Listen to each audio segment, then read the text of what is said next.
Selamat datang di Yasmin Bercerita, tempat di mana kisah-kisah rumah tangga dan pelajaran hidup. Di sini, Yasmin akan membagikan cerita-cerita menarik tentang semua dinamika yang dekat dengan hati kita. Yuk, mulai perjalanan ini bersama Yasmin Bercerita. Langit malam tampak cerah, dihiasi bintang-bintang yang bertaburan seolah sedang bersorak riang menyambut kemeriahan malam itu. Dari kejauhan, sayup-sayup terdengar musik merdu berpadu dengan gelak tawa tamu-tamu yang berdatangan. Gedung megah itu berkilauan diterpa cahaya lampu kristal besar di tengah aula. Suasana penuh dengan keanggunan dan kemewahan yang memukau siapa saja yang melangkah masuk. Aku berdiri di depan gedung, mengenakan gaun biru tua yang melekat sempurna di tubuhku. Gaun itu kupilih dengan hati-hati, memastikan aku terlihat elegan tanpa berlebihan. Rambutku diatur rapi, dihiasi jepit sederhana yang memberikan sentuhan manis. Senyum tipis menghiasi bibirku saat aku melangkah masuk, menahan berbagai gejolak di dada. Malam ini, aku hanya ingin menjadi seorang tamu yang sopan. Lobi. Gedung itu dipenuhi bunga-bunga mawar putih dan merah muda yang harum semerbak. Aroma manis itu seolah menamparku dengan ironi. Sudut mataku menangkap sekelompok tamu yang sedang berbincang, mengenakan pakaian terbaik mereka. Aku melangkah pelan, mencoba menyesuaikan diri dengan atmosfer kemewahan yang terasa asing namun familiar ini. Mataku menyapu sekeliling ruangan. Aku mencari sesuatu, seseorang. Lalu, seperti kilatan cahaya, aku melihatnya. Di tengah kerumunan, berdiri dengan gagah dalam setelan jas hitam yang begitu rapi. Senyumnya merekah, menyapa tamu-tamu yang menghampirinya. Sebuah kebahagiaan terpancar jelas di wajahnya, membuat jantungku mencelos. Itu dia, suamiku. Aku menggigit bibirku, berusaha menahan gelombang emosi yang tiba-tiba menyerang. Kepalaku sedikit menunduk, menyembunyikan ekspresi yang mungkin bisa terbaca oleh siapapun. Hatiku terasa berat, seolah ribuan jarum menusuknya bersamaan. Namun, aku tahu aku harus tetap tegak. Aku sudah memutuskan untuk datang ke sini, melihat dengan mata kepala sendiri kenyataan pahit ini. Di sebelahnya, seorang wanita berdiri anggun dalam gaun pengantin putih berhiaskan rendah.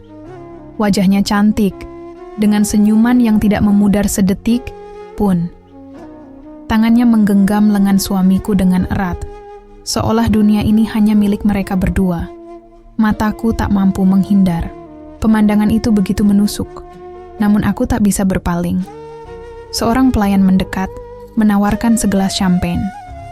Aku menerimanya dengan sopan, meski tanganku sedikit bergetar.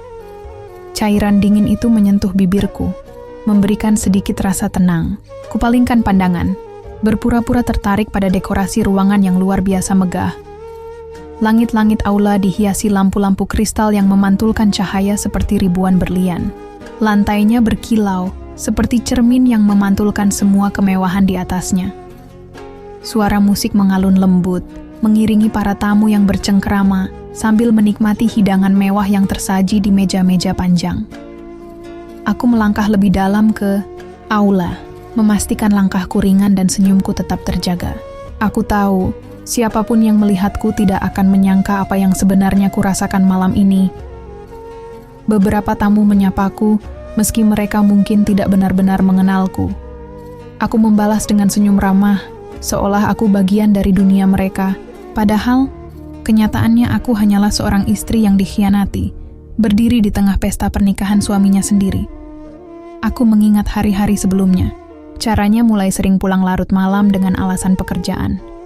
Percakapan kami yang semakin jarang, hingga keheningan menjadi teman setia dalam rumah tangga kami. Awalnya, aku mencoba memahami.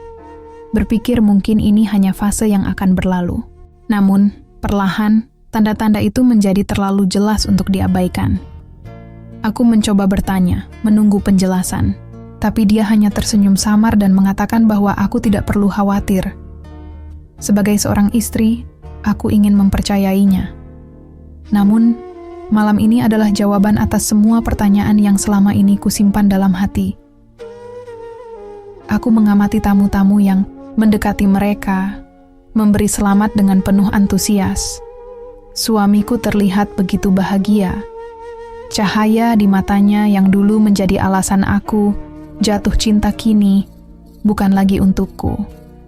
Itu adalah cahaya yang ia simpan untuk wanita lain, wanita yang kini berdiri di sampingnya sebagai pengantin. Aku mendekat ke salah satu meja makanan, memilih sepotong kue kecil untuk kumakan. Rasanya manis, tapi tidak mampu menutupi kepahitan yang mengalir di dalam hatiku. Aku melihat sekelompok wanita muda yang berdiri tidak jauh dariku. Mereka membicarakan pasangan pengantin dengan antusias, memuji betapa serasinya mereka. Aku hanya tersenyum tipis, membiarkan komentar itu lewat tanpa menggubris. Beberapa menit berlalu, dan aku tahu waktunya akan tiba. Mereka akan berdiri di depan semua tamu, memberikan pidato dan berbagi kebahagiaan mereka. Hatiku berdebar, tapi aku tetap tenang. Tidak ada seorang pun yang boleh tahu apa yang sebenarnya terjadi di dalam diriku. Lampu-lampu meredup, dan perhatian semua orang tertuju ke panggung utama. Musik berhenti, digantikan oleh suara seorang pembawa acara yang penuh semangat memandu jalannya acara. Aku berdiri di pojok ruangan, memastikan aku tetap terlihat sebagai seorang tamu yang tidak mencolok. Di atas panggung, suamiku berdiri dengan mikrofon di tangan. Ia mulai berbicara, suaranya penuh dengan kehangatan dan rasa syukur. Dia berbicara tentang cinta, tentang perjalanan yang membawanya ke hari ini. Aku mendengarkan dengan saksama, meskipun setiap kata yang keluar dari mulutnya terasa seperti belati yang menghujam jantungku. Dia menyebutkan nama wanita itu, memujinya sebagai seseorang yang telah mengisi hidupnya dengan kebahagiaan. Aku menatap wanita itu yang kini tersenyum lebar sambil menatapnya dengan penuh cinta. Wajah mereka begitu bersinar, seolah dunia ini hanya milik mereka berdua.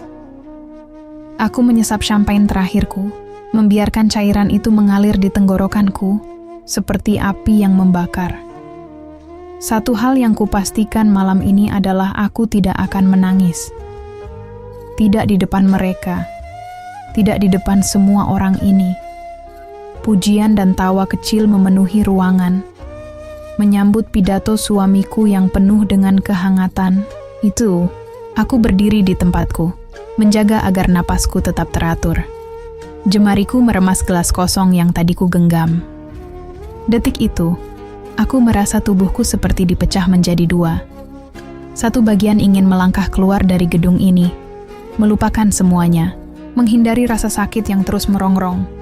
Tapi bagian lainnya memaksa untuk tetap tinggal. Untuk apa? Mungkin untuk memastikan aku mampu menghadapi kenyataan ini tanpa kehilangan harga diri. Suamiku menyelesaikan pidatonya dengan nada penutup yang indah. Dia menoleh ke arah wanita itu, memandangnya dengan mata penuh cinta. Kemudian, tangan mereka saling menggenggam, seperti sebuah janji yang tak lagi kuterima darinya. Para tamu bertepuk tangan meriah, sebagian mengangkat gelas mereka, bersorak untuk pasangan yang baru saja mengikat janji. Kedua mempelai turun dari panggung, melewati kerumunan yang tampak seperti kolam kegembiraan. Beberapa tamu mendekat, memberikan pelukan dan ucapan selamat. Aku berdiri diam, tubuhku terpaku di tempat.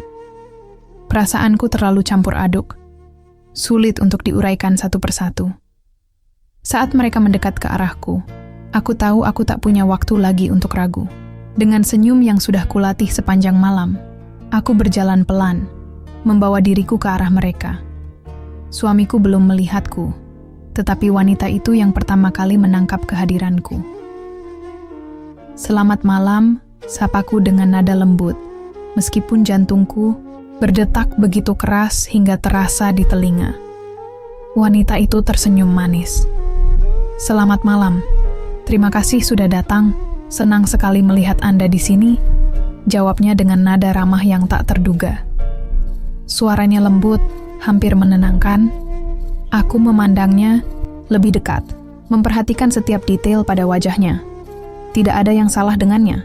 Dia cantik, terlihat tulus, dan tampaknya benar-benar mencintai pria yang kini berdiri di sampingnya. Suamiku menoleh, dan untuk pertama kalinya malam ini, mata kami bertemu.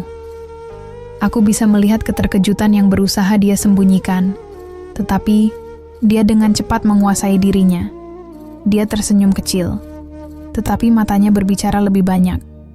"Terima kasih sudah datang," katanya dengan nada yang terlalu formal. Aku mengangguk. Tentu saja. Bagaimana mungkin aku melewatkan hari bahagia seperti ini? Jawabku, suaraku terdengar begitu stabil meskipun aku merasa hampir terhuyung. Aku menyadari bahwa beberapa orang di sekitar kami mulai memperhatikan. Beberapa bahkan tampak penasaran dengan siapa aku. Aku menahan diri untuk tidak memperpanjang percakapan ini. "Aku doakan kebahagiaan kalian," kataku akhirnya, sambil memaksakan senyumku sedikit lebih lebar. Sebelum mereka sempat menjawab, aku membalikkan badan dan berjalan pergi. Aku tak ingin mendengar balasan mereka, terutama dari pria yang seharusnya menjadi tempat aku bersandar. Aku merasakan tatapan suamiku menancap di punggungku saat aku melangkah menjauh, tetapi aku tidak menoleh. Aku menemukan sudut ruangan yang lebih sepi, tempat aku bisa menarik napas tanpa merasa diawasi. Kupandangi lantai yang bersih mengilap, mencoba meredakan kekacauan dalam pikiranku. Aku menggenggam sisi meja di dekatku, memusatkan seluruh energiku untuk tetap berdiri. Beberapa pelayan mondar-mandir, membawa nampan berisi makanan dan minuman. Aku meraih gelas lain dari nampan salah satu dari mereka, meski aku tahu minuman itu tak akan benar-benar membantu. Aku menatap cairan bening dalam gelas itu, memutar-mutar isinya sambil merenung. Di sudut mataku, aku melihat seorang wanita paruh baya mendekat. Dia tampak ramah, mengenakan gaun elegan berwarna merah tua. Wajahnya penuh senyum, tetapi ada sesuatu dalam tatapannya yang membuatku merasa seolah dia tahu lebih banyak daripada yang terlihat. "Anda datang sendiri?" tanyanya dengan nada sopan. Aku tersenyum kecil. "Iya, hanya seorang tamu yang ingin berbagi kebahagiaan." Dia tertawa pelan. "Kadang-kadang, pesta seperti ini memang lebih mudah dihadiri sendirian. Tidak ada tekanan, hanya menikmati suasana." Aku hanya mengangguk, tidak ingin memperpanjang obrolan. Wanita itu tampak ingin mengatakan sesuatu lagi, tetapi mungkin dia menangkap sinyal dari wajahku. Dia hanya tersenyum sekali lagi sebelum beranjak pergi. Sementara itu, aku terus mengamati ruangan. Suamiku dan wanita itu kini berada di tengah aula, berbincang dengan beberapa tamu. Mereka tertawa, terlihat sangat bahagia. Aku tak bisa menghindari perasaan iri yang menyelinap dalam hatiku. Pernikahan kami dulu tak pernah seperti ini, penuh dengan kemewahan dan kebahagiaan yang dipamerkan. Aku bertanya-tanya, apa yang membuatnya berubah? Apa yang membuatnya memilih wanita itu, meninggalkanku tanpa alasan yang jelas? Pikiran itu terus berputar-putar dalam benakku, tetapi aku tahu ini bukan tempat untuk mencari jawaban. Aku harus tetap tenang, setidaknya sampai aku meninggalkan gedung ini. Aku menarik napas dalam-dalam, mencoba menenangkan pikiranku yang masih bergejolak. Ruangan ini terasa semakin sesak, meski orang-orang di sekitarku tampak menikmati malam mereka dengan santai. Tawa riuh dan gemerincing gelas-gelas champagne seperti menjadi latar belakang yang menyakitkan. Suamiku dan pengantin wanita itu kini bergerak mendekati meja besar di tengah aula. Di sana, sebuah kue pernikahan bertingkat 5 berdiri megah, dihiasi bunga-bunga kecil dari fondan. Aku memperhatikan mereka dari jauh, memperhatikan setiap gerakan kecil yang mereka lakukan. Ketika tangan mereka bersama-sama memegang pisau untuk memotong kue, para tamu bersorak. Flash kamera berkedip-kedip, mengabadikan momen yang sempurna itu. Mereka terlihat begitu serasi, seolah dunia ini memang merestui kebahagiaan mereka. Aku hanya berdiri di tempatku, merasakan dadaku semakin sesak. Seorang pelayan mendekat lagi, menawarkan nampan kecil berisi makanan ringan. Aku mengambil satu tanpa benar-benar peduli apa isinya, hanya untuk memberikan kesan bahwa aku adalah bagian dari kerumunan ini. Aku memakan sedikit, meski rasanya hambar di lidahku. Semua terasa hampa malam ini.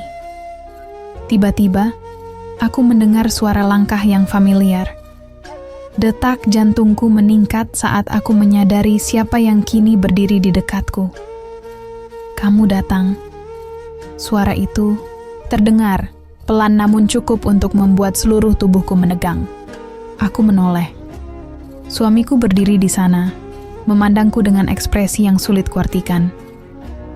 Ada sesuatu di matanya, campuran antara rasa bersalah dan kebingungan. Tentu saja aku datang. Jawabku, berusaha menjaga nada suaraku tetap tenang. Bagaimana mungkin aku melewatkan pesta sebesar ini? Dia terdiam sejenak, seperti sedang mencari kata-kata yang tepat untuk diucapkan. Aku menatapnya, menunggu dengan sabar meski ada ribuan hal yang ingin kutanyakan. Namun aku tahu, ini bukan waktu atau tempat yang tepat untuk melakukannya. Aku tidak menyangka kamu benar-benar akan datang, katanya akhirnya. Suaranya hampir berbisik. Aku tersenyum kecil, senyum yang lebih banyak menyimpan luka daripada kebahagiaan. Kenapa? Karena kamu pikir aku akan lari dari kenyataan ini. Maaf, aku lebih kuat dari itu. Dia menundukkan kepalanya, seperti seseorang yang baru saja tertangkap basah melakukan kesalahan besar. Tapi aku tak punya waktu untuk merasa kasihan padanya. Aku sudah terlalu sering memaafkan dan memahami, dan sekarang aku hanya ingin menjaga diriku sendiri. Kenapa kamu tidak bilang apa-apa sebelumnya? Tanyaku pelan, hampir seperti sebuah pertanyaan retoris. Dia mengangkat wajahnya, menatapku, dengan mata yang penuh dengan rasa bersalah. Aku tidak tahu harus mulai dari mana. Aku tidak ingin menyakitimu, tapi kamu tetap melakukannya, potongku. Aku tersenyum tipis, mencoba menyembunyikan gemetar di ujung suaraku. Kamu tahu apa yang paling menyakitkan? Bukan kenyataan bahwa kamu memilih menikahi wanita lain, tapi fakta bahwa kamu tidak punya keberanian untuk memberitahuku. Dia membuka mulutnya, seperti ingin membela diri, tetapi aku mengangkat tanganku untuk menghentikannya. Sudahlah, kataku, lebih tegas kali ini. Aku tidak ingin mendengar alasanmu. Aku hanya ingin melewati malam ini dengan kepala tegak. Kamu sudah membuat keputusanmu, dan aku hanya ingin memastikan aku tidak tenggelam di dalamnya. Dia terdiam, ia tidak mencoba membantah. Dalam hati, aku merasa sedikit lega. Setidaknya, dia tahu bahwa tidak ada kata-kata yang bisa menghapus rasa sakit ini. Aku harap kamu bahagia, kataku akhirnya, mencoba memaksakan senyum di bibirku. Itu saja. Tanpa menunggu jawabannya, aku melangkah pergi meninggalkannya di sana. Aku tidak ingin terlihat lemah, tidak di hadapan pria yang telah menghancurkan kepercayaanku. Aku berjalan menuju balkon gedung, mencari udara segar yang bisa meredakan kepenatanku. Balkon itu sepi, hanya dihiasi beberapa lampu kecil yang memancarkan cahaya lembut. Angin malam menyentuh kulitku, memberikan sedikit ketenangan. Aku berdiri di sana, memandang langit malam yang penuh bintang. Untuk sesaat, aku membiarkan diriku merasakan semuanya. Rasa sakit, kekecewaan, kemarahan, dan bahkan rasa lega karena aku akhirnya tahu kebenaran. Aku tidak tahu berapa lama aku berdiri di sana, tapi aku merasa lebih tenang. Mungkin ini adalah langkah pertama untuk melepaskan semuanya. Aku tahu perjalanan ini tidak akan mudah, tetapi aku juga tahu bahwa aku akan mampu melewatinya. Dari kejauhan, aku mendengar suara tawa tamu-tamu di dalam aula. Pesta itu masih berlangsung, dan aku tahu aku tidak perlu lagi menjadi bagian dari itu. Dengan napas yang lebih ringan, aku memutuskan untuk pergi. Aku berjalan keluar dari gedung, meninggalkan kemewahan itu di belakangku. Malam terasa lebih sunyi, tetapi aku merasa sedikit lebih damai. Aku tidak tahu apa yang menantiku di depan, tetapi untuk pertama kalinya malam itu, aku merasa memiliki kendali penuh atas hidupku. Aku melangkah keluar dari gedung dengan langkah yang perlahan, tapi mantap.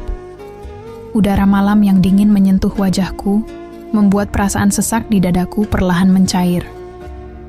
Di tempat parkir, beberapa mobil masih berdatangan, membawa tamu-tamu yang mungkin terlambat. Aku menghela napas panjang, mencoba menenangkan pikiran yang masih kacau. Namun langkahku terhenti ketika ku dengar suara langkah kaki mendekat dari belakang. Aku tidak perlu menoleh untuk tahu siapa itu. Suaranya sudah terlalu familiar. "Alia, tunggu." Suara suamiku memanggil namaku dengan nada mendesak. Aku berhenti, namun tidak langsung berbalik. Aku memejamkan mata sejenak, menarik napas panjang, mencoba mempersiapkan diriku untuk apapun yang akan dia katakan. "Kenapa kamu mengejarku? Bukankah kamu punya tamu yang harus dihibur?" Tanyaku, suaraku tenang namun dingin. Dia berdiri di belakangku, dan aku bisa merasakan kehadirannya begitu dekat. Namun, aku tetap tidak menoleh. Aku hanya ingin bicara, katanya, terdengar ragu-ragu. Aku berbalik perlahan, menatapnya dengan sorot mata yang penuh pertanyaan. "Bicara tentang apa? Tentang bagaimana kamu menikahi wanita lain sementara aku masih menjadi istrimu?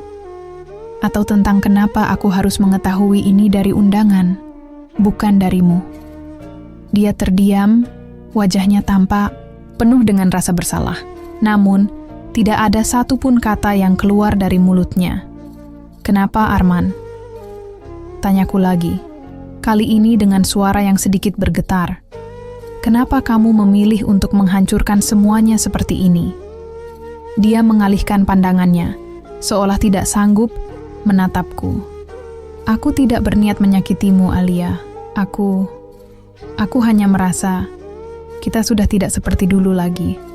Kata-katanya membuat dadaku terasa sesak. Aku tertawa kecil, sebuah tawa yang penuh dengan rasa pahit. "Kita tidak seperti dulu lagi, Arman. Pernikahan bukan tentang semuanya selalu berjalan sempurna. Pernikahan adalah tentang bertahan, tentang berjuang bersama. Dan kamu menyerah tanpa memberi tahu aku. Kamu pergi begitu saja, meninggalkan aku dengan semua pertanyaan tanpa jawaban." Dia mencoba menyela, tetapi aku mengangkat tanganku, menghentikannya. "Jangan beri aku alasan, Arman.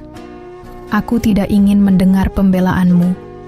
Aku hanya ingin tahu, kenapa kamu tidak cukup jujur untuk mengakhiri semuanya sebelum kamu memulai yang baru?" Dia akhirnya menatapku, dan untuk pertama kalinya malam ini, aku melihat air mata di matanya. "Aku takut, Alia. Aku takut menghancurkanmu. Aku takut menyakitimu lebih dari yang sudah kulakukan." Aku menggelengkan kepala, merasa marah sekaligus kecewa. "Kalau kamu benar-benar peduli, kamu tidak akan melakukannya dengan cara ini. Kamu tidak akan membiarkan aku datang ke pesta pernikahanmu tanpa tahu apa yang sebenarnya terjadi." Dia terdiam lagi, tidak mampu membalas kata-kataku. Aku melihat dia membuka mulutnya, seolah ingin mengatakan sesuatu. Tetapi akhirnya dia hanya menghela napas panjang. "Alia, aku tahu aku salah. Aku tahu aku telah menyakitimu, tapi aku benar-benar berharap kamu bisa memaafkanku suatu hari nanti," katanya pelan. Aku menatapnya, mencoba mencari kejujuran dalam matanya. Mungkin dia memang menyesal, tapi itu tidak cukup untuk menghapus semua luka yang telah dia tinggalkan. "Aku akan mencoba," kataku akhirnya, meski kata-kata itu terasa berat. "Bukan untukmu, tapi untuk diriku sendiri. Aku tidak ingin hidup dengan membenci seseorang, bahkan jika orang itu telah menghancurkan hatiku." Dia mengangguk pelan, dan untuk sesaat kami berdiri dalam keheningan. Hanya suara angin malam yang terdengar di antara kami. "Aku harap kamu bahagia, Arman," kataku sambil menatapnya untuk terakhir kalinya. "Dan aku harap kamu tidak akan mengulangi kesalahan yang sama dengan dia." Aku berbalik dan melangkah pergi, meninggalkan dia di sana. Air mata mulai mengalir di pipiku, tapi aku tidak mencoba menghapusnya. Aku membiarkan diriku merasakan semuanya, karena aku tahu ini adalah bagian dari proses penyembuhan. Aku masuk ke dalam mobilku dan duduk di kursi pengemudi, memegang setir dengan erat. Untuk beberapa saat, aku hanya duduk di sana, membiarkan diriku menangis. Semua emosi yang selama ini kutahan akhirnya pecah. Aku menangis untuk semua rasa sakit, kekecewaan, dan kehilangan yang kurasakan. Namun, di balik semua itu, ada sesuatu yang lain. Sebuah kesadaran bahwa ini adalah akhir dari satu bab dalam hidupku dan awal dari sesuatu yang baru. Aku tidak tahu apa yang akan terjadi selanjutnya, tapi aku tahu aku akan baik-baik saja. Dengan napas yang masih berat, aku menghidupkan mesin mobil dan melaju menjauh dari gedung itu. Aku meninggalkan semuanya di belakangku. Suamiku, pesta pernikahannya, dan semua kenangan yang pernah kami bagikan. Malam itu, aku berjanji pada diriku sendiri untuk memulai hidup baru. Bukan untuk melupakan, tetapi untuk belajar dan tumbuh dari semua yang telah terjadi. Malam terasa semakin gelap saat mobilku melaju melewati jalan-jalan kota yang sepi. Lampu-lampu jalan berkelap-kelip di kejauhan, memberikan suasana yang hampir melankolis. Aku membiarkan radio mobil menyala, meskipun aku bahkan tidak mendengar lagu apa yang sedang diputar. Semua terasa seperti kabut, samar dan tak jelas, kecuali satu hal, aku sendiri. Aku berhenti di sebuah taman kecil yang pernah menjadi tempat favoritku. Meski malam sudah larut, tempat itu tetap tenang, hanya diterangi oleh beberapa lampu taman. Aku duduk di bangku kayu yang menghadap ke danau kecil. Angin malam menggoyangkan permukaan air, menciptakan riak-riak kecil yang seolah menari di bawah cahaya lampu. Aku menatap danau itu sambil memeluk diriku sendiri, mencoba mencari kehangatan yang tidak ada. Ingatanku melayang kembali ke awal-awal pernikahan kami. Saat itu, aku dan Arman sering datang ke taman ini, duduk berdua sambil berbagi mimpi dan rencana masa depan. Tapi siapa yang bisa menyangka, semua janji dan harapan itu akan hancur begitu saja. Air mataku mulai mengalir lagi, kali ini tanpa penghalang. Aku tidak mencoba menahannya. Aku membiarkan semua emosi yang menyesakkan dadaku mengalir keluar. Di tengah tangisanku, aku mendengar suara langkah kaki mendekat. Aku menoleh, mendapati seorang wanita paruh-baya sedang berjalan pelan menuju arahku. Dia membawa sebuah tas kecil, dan wajahnya tampak ramah meskipun sedikit lelah. Aku mengenalinya. Dia adalah wanita yang tadi sempat berbicara denganku di pesta. Aku tidak menyangka melihatmu di sini, katanya lembut sambil tersenyum kecil. Aku hanya mengangguk, tidak tahu harus berkata apa. Wanita itu duduk di bangku sebelahku, namun memberikan jarak yang cukup untuk membuatku merasa nyaman. Kamu tahu, katanya sambil menatap danau, aku melihatmu tadi di pesta. Aku bisa merasakan ada sesuatu yang berbeda darimu dibanding tamu lainnya. Sekarang aku mengerti kenapa. Aku menoleh padanya, terkejut dengan kepekaannya. Kamu tahu? Tanyaku. Pelan, dia mengangguk. Aku mengenal Arman, dan aku juga mengenalmu, meskipun kita belum pernah bertemu sebelumnya. Aku sahabat ibunya. Aku terdiam. Jadi, wanita ini bukan orang asing. Dia adalah bagian dari hidup Arman, meskipun aku tidak pernah menyadarinya. Aku tahu ini berat untukmu, lanjutnya. Dan aku tidak di sini untuk membela apa yang sudah dia lakukan. Tapi aku hanya ingin kamu tahu satu hal. Aku mengangkat alis, menatapnya dengan penuh tanya.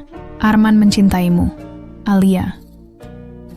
Dia mungkin sudah membuat keputusan yang salah, tetapi aku tahu dia pernah sangat mencintaimu. Dan mungkin dia masih mencintaimu dalam cara yang hanya dia yang bisa mengerti. Aku tersenyum pahit. Kalau dia mencintaiku, kenapa dia memilih untuk meninggalkanku seperti ini? Wanita itu terdiam sejenak, seolah mempertimbangkan kata-katanya. Kadang-kadang, cinta tidak cukup untuk menyelamatkan hubungan. Manusia berubah, keadaan berubah. Tapi itu tidak menghapus kenyataan bahwa cinta itu pernah ada. Aku merenungkan kata-katanya. Mungkin dia benar. Mungkin cinta yang pernah kami miliki tidak hilang begitu saja. Tetapi itu juga tidak berarti aku harus terus menggenggamnya. Aku tidak tahu apakah aku bisa memaafkannya, kataku akhirnya. Wanita itu mengangguk, dan itu tidak apa-apa. Memaafkan adalah proses, bukan sesuatu yang harus dipaksakan. Lakukanlah dengan caramu sendiri, dalam waktumu sendiri. Kami duduk dalam keheningan selama beberapa menit, hanya ditemani oleh suara angin dan riak air di danau. Kata-kata wanita itu perlahan meresap dalam pikiranku, memberikan sedikit rasa damai yang sulit kujelaskan. Setelah beberapa saat, wanita itu berdiri. Aku akan pergi. Tapi sebelum aku pergi, aku ingin kamu tahu bahwa kamu lebih kuat dari yang kamu pikirkan, Alia. Jangan biarkan rasa sakit ini menghancurkanmu. Gunakan itu untuk tumbuh, untuk menjadi versi dirimu yang lebih baik. Aku mengangguk, pelan. Tidak tahu harus berkata apa. Dia tersenyum, lalu berjalan menjauh, meninggalkanku sendiri dengan pikiranku. Aku duduk di sana untuk waktu yang lama, merenungkan semuanya. Mungkin benar apa yang dia katakan. Aku tidak harus melupakan semuanya, tetapi aku juga tidak boleh membiarkan rasa sakit ini mendefinisikan hidupku. Malam semakin larut, dan akhirnya aku memutuskan untuk pulang. Saat aku menyetir kembali ke apartemenku, aku merasa sedikit lebih ringan. Rasa sakit itu masih ada, tetapi aku tahu aku akan mampu melewatinya. Sesampainya di apartemen, aku membuka pintu dan masuk ke dalam. Ruangan itu terasa sepi, tetapi untuk pertama kalinya aku merasa nyaman dengan kesunyian itu. Aku duduk di sofa, memandang keluar jendela, melihat lampu-lampu kota yang berkilauan. Dalam hatiku, aku tahu bahwa perjalanan ini baru saja dimulai. Aku tidak tahu apa yang akan terjadi selanjutnya. Tetapi aku berjanji pada diriku sendiri bahwa aku akan melangkah maju. Malam itu, aku memejamkan mata dengan perasaan yang berbeda. Masih ada luka, tetapi juga ada harapan. Dan itu sudah cukup untuk saat ini. Hari-hari berlalu setelah malam pesta itu. Dan aku mulai merasakan betapa sepinya dunia ini tanpa kehadiran Arman di sisiku. Setiap sudut apartemen kami mengingatkanku pada kenangan-kenangan yang pernah kami bagi bersama. Sofa tempat kami biasa duduk menonton film, dapur kecil tempat dia sering membuatkan sarapan sederhana untukku, bahkan rak buku di ruang tamu yang masih berisi koleksi favoritnya. Namun, aku tahu bahwa hidup tidak akan menunggu aku berhenti meratapi apa yang sudah terjadi. Perlahan, aku memaksa diriku untuk kembali menjalani rutinitas. Aku kembali bekerja dengan fokus yang kubangun dengan susah payah, meski kadang pikiranku masih melayang ke kejadian malam itu. Rekan kerjaku, Rina, tampaknya memperhatikan perubahan dalam diriku. "Alia, kamu baik-baik saja?" tanyanya suatu pagi ketika kami sedang istirahat di pantry kantor. Aku mengangguk pelan, mencoba tersenyum. "Ya, aku baik-baik saja. Mungkin sedikit lelah, tapi semuanya akan baik." Dia menatapku ragu, seolah tidak sepenuhnya percaya pada jawabanku. Namun dia tidak mendesakku lebih jauh, dan aku bersyukur untuk itu.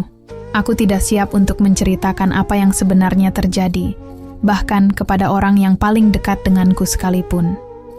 Namun, seiring waktu, aku menyadari bahwa memendam semuanya sendiri tidak akan membuatku merasa lebih baik. Suatu malam, setelah hari yang panjang di kantor, aku menghubungi sahabatku, Nia. Dia adalah orang yang selalu ada untukku, bahkan sebelum aku menikah dengan Arman. "Alia, kamu jarang sekali menelepon. Apa ada sesuatu yang terjadi?" tanya Nia dengan nada ceria di telepon. Aku terdiam sejenak, merasa sulit untuk memulai. Namun akhirnya, aku menghela napas panjang dan berkata, "Nia, aku butuh bicara. Bisa kita bertemu?" Dia langsung setuju tanpa ragu, dan kami memutuskan untuk bertemu di kafe kecil favorit kami keesokan harinya. Ketika aku tiba di kafe itu, Nia sudah menungguku. Dia langsung berdiri dan memelukku erat begitu melihatku. "Kamu terlihat lelah," katanya dengan nada penuh perhatian.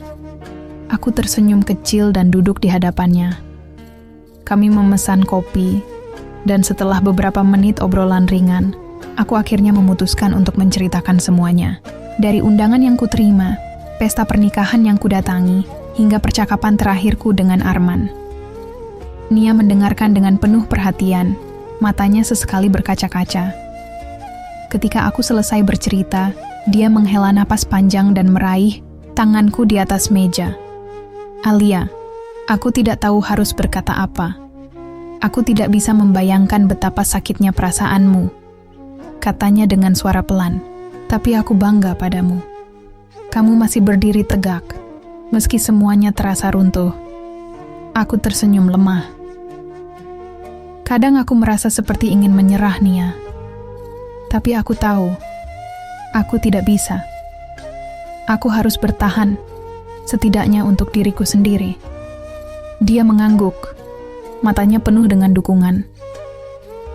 "Dan aku akan ada di sini untukmu, Alia.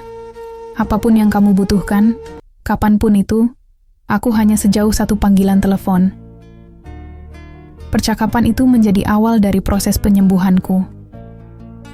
Untuk pertama kalinya, aku merasa tidak sendirian. Meski rasa sakit itu masih ada, aku tahu aku memiliki seseorang yang mendukungku sepenuhnya. Hari-hari berikutnya menjadi lebih ringan. Aku mulai menata ulang hidupku, langkah demi langkah. Aku membersihkan apartemen, menyimpan semua barang-barang milik Arman di dalam kotak dan meletakkannya di sudut ruangan. Aku tidak ingin membuangnya, tapi aku juga tidak ingin terus-menerus diingatkan akan kehadirannya. Aku juga mulai meluangkan waktu untuk diriku sendiri. Aku kembali membaca buku-buku yang sudah lama kutinggalkan, berjalan-jalan di taman tanpa beban, bahkan mencoba yoga untuk menenangkan pikiranku. Semua hal kecil itu, meski sederhana, membantuku merasa lebih hidup. Namun, tidak semuanya berjalan mulus. Ada malam-malam ketika aku masih menangis di tempat tidur, merasa hampa dan kehilangan. Ada saat-saat ketika aku masih teringat pada senyum Arman, pada caranya memanggil namaku, atau pada pelukan hangatnya. Tapi aku tahu, perasaan itu akan berlalu seiring waktu. Suatu sore, ketika aku sedang duduk di taman dengan buku di tanganku, seorang pria menghampiriku. Dia membawa anjing kecil yang lucu, dan tanpa sengaja anjing itu mendekat ke arahku, membuatku tertawa kecil. "Maaf, dia terlalu bersemangat," kata pria itu sambil tersenyum. Aku mengangkat wajahku dan menatapnya. Dia tampak ramah, dengan mata coklat yang hangat dan senyum yang tulus. "Tidak apa-apa. Dia lucu sekali," kataku sambil mengelus kepala anjingnya. Percakapan kecil itu berlanjut, dan aku mengetahui namanya adalah Reno. Dia tinggal tidak jauh dari taman ini, dan sering membawa anjingnya berjalan-jalan setiap sore. Pertemuan singkat itu membuatku tersenyum sepanjang malam. Bukan karena aku merasa ada sesuatu yang spesial, tetapi karena aku menyadari bahwa dunia ini masih penuh dengan hal-hal baik, bahkan di tengah rasa sakitku. Dan mungkin, itu adalah tanda bahwa hidupku mulai bergerak maju, meski pelan-pelan. Hari-hari berikutnya, aku mulai sering berpapasan dengan Reno di taman. Biasanya, dia duduk di bangku dekat danau sambil bermain dengan anjingnya, yang kemudian aku tahu bernama Milo. Anjing kecil itu tampaknya menyukai kehadiranku, karena dia selalu berlari ke arahku begitu melihatku. Reno di sisi lain selalu menyapaku dengan senyuman ramah, dan kadang-kadang kami mengobrol singkat tentang hal-hal sederhana, seperti cuaca, buku, atau Milo. Awalnya aku menganggap itu hanya kebetulan, tapi seiring waktu aku merasa ada sesuatu yang menyenangkan dalam interaksi kami. Reno tidak pernah menanyakan terlalu banyak hal tentangku, tidak pernah membuatku merasa canggung atau tertekan.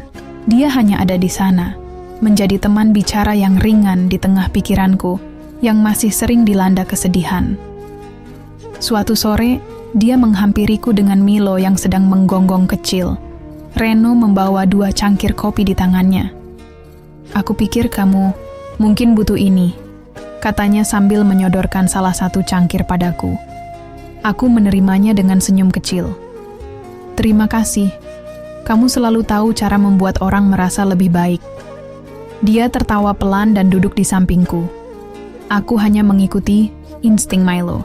Dia selalu tampak bahagia kalau ada kamu. Aku menatap Milo yang sekarang sedang meringkuk di bawah bangku, dan untuk pertama kalinya sejak aku bertemu Reno, aku merasa nyaman untuk berbicara sedikit tentang diriku. Aku dulu punya anjing waktu kecil, kataku, memulai pembicaraan. Namanya Koko. Dia mirip sekali dengan Milo tapi sedikit lebih besar. Serius?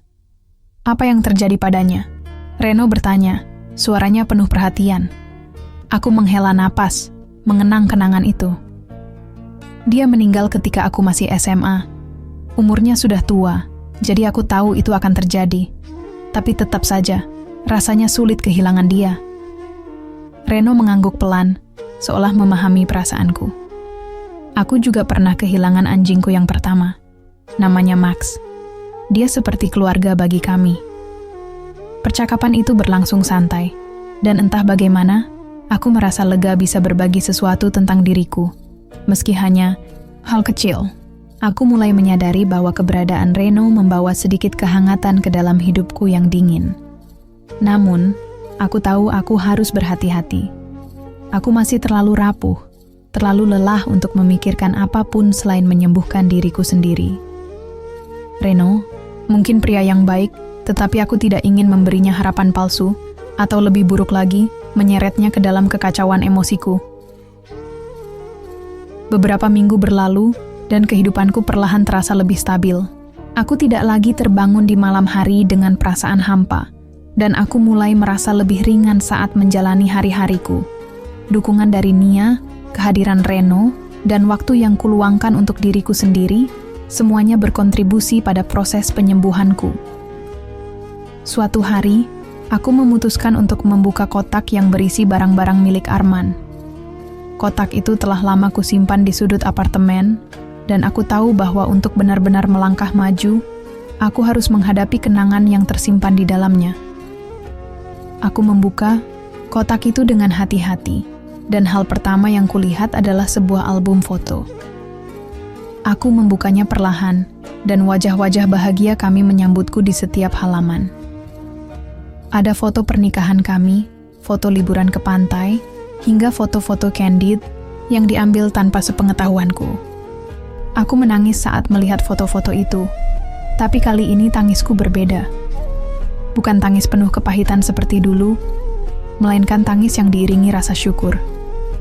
Aku menyadari bahwa meski pernikahan kami berakhir dengan cara yang menyakitkan, aku tidak ingin melupakan semua momen bahagia yang pernah kami bagi. Di dalam kotak itu, aku juga menemukan sebuah surat yang ditulis oleh Arman. Aku tidak pernah melihatnya sebelumnya, mungkin karena dia menyelipkannya di antara barang-barang tanpa sepengetahuanku. Dengan tangan gemetar, aku membuka surat itu dan mulai membacanya.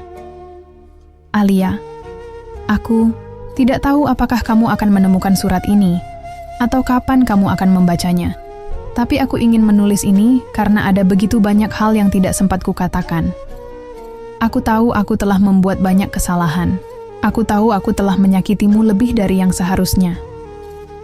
Aku tidak punya alasan untuk membenarkan apa yang telah kulakukan, tetapi aku ingin kamu tahu bahwa aku benar-benar mencintaimu. Keputusan untuk menikahi orang lain adalah keputusan yang tidak pernah kubayangkan sebelumnya. Aku merasa terjebak dalam kebingungan antara apa yang benar dan apa yang seharusnya kulakukan. Dan aku tahu, dalam proses itu, aku menghancurkan satu-satunya orang yang paling berarti bagiku. Alia, aku harap suatu hari kamu bisa menemukan kebahagiaanmu kembali, meskipun itu bukan denganku. Kamu adalah orang yang luar biasa, dan aku yakin kamu pantas mendapatkan cinta yang jauh lebih baik daripada yang pernah kuberikan. Maafkan aku untuk segalanya, Arman. Aku membaca surat itu berulang kali, mencoba memahami setiap kata. Ada rasa lega yang aneh setelah membacanya, seolah-olah sebuah Beban besar telah terangkat dari pundakku. Meskipun rasa sakit itu masih ada, aku merasa sedikit damai. Aku memutuskan untuk menyimpan surat itu bersama foto-foto kami, bukan untuk terus mengenang, tetapi untuk mengingat bahwa aku pernah mencintai dan dicintai, meskipun akhirnya tidak berjalan seperti yang kuharapkan. Malam itu, aku tidur dengan perasaan yang berbeda. Untuk pertama kalinya dalam waktu yang lama, aku merasa siap untuk benar-benar melanjutkan hidupku. Hari-hari berikutnya, aku merasa seperti mulai benar-benar bisa bernapas lega. Surat dari Arman, meskipun menyakitkan, memberikan penutup yang tidak pernah kuduga kubutuhkan. Aku tidak lagi merasa tergantung pada perasaan kecewa atau kemarahan. Aku mulai menerima kenyataan bahwa cinta kami, meskipun indah, telah menjadi bagian dari masa lalu. Di sisi lain, kehadiran Reno yang semakin sering dalam hidupku membuatku merasa bahwa aku tidak sendiri. Kami tidak pernah membahas masa lalu masing-masing secara mendalam, tetapi dia memiliki cara untuk membuatku merasa dihargai tanpa perlu banyak bicara. Entah bagaimana, dia menjadi tempatku merasa aman, seperti pelarian dari semua kebingungan yang pernah memenuhi hidupku.